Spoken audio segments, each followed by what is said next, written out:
Point number 3 in I Spy with My Little I, self-induced stress, is the perception that things are either perfect or they are a failure.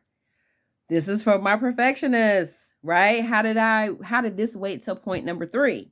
Because so many perfectionists, by definition, place self-induced stress, place pressure on themselves and others, but we're just going to say ourselves first, right? To be perfect. And if something is not perfect, then it is a failure. Whoa, right? So now we do understand that there are plenty of points between 0 and 100. And that most of the time, people don't really notice anything that is above 80% anyway. I once had a mentor tell me that perfection is rarely required and it is not recognized when it shows up. Now that freed me 30 years ago.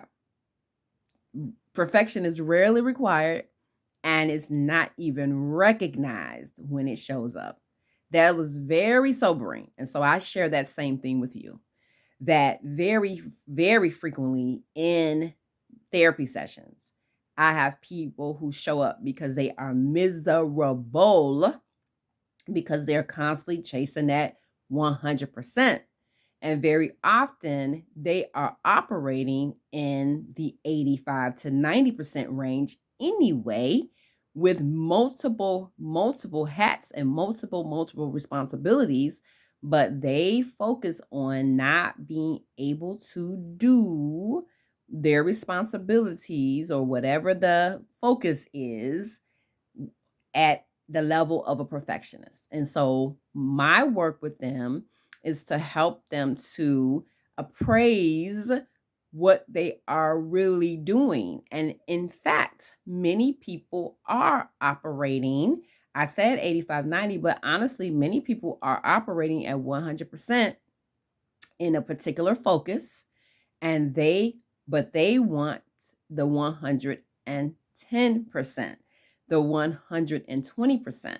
And while that is that is optional. That is an option to really knock something out the park, as we see with people who are gifted in certain ways, and they use those gifts and talents in a way that they can achieve well beyond the average person because of their gifts and talents. We also see people who work really hard to develop a skill, and they can execute that skill well beyond the average person.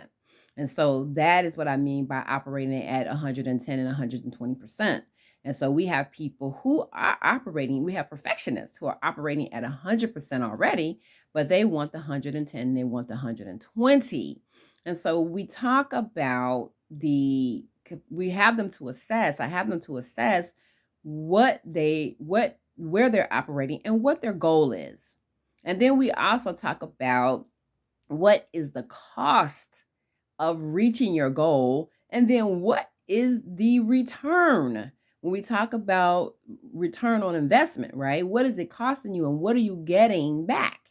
And very often, again, if you're not someone who's already gifted in a particular space and you are trying to reach 100%, and you don't have the giftedness to get you to 100% without a lot of cost. And again, as I say very frequently, the body keeps the score.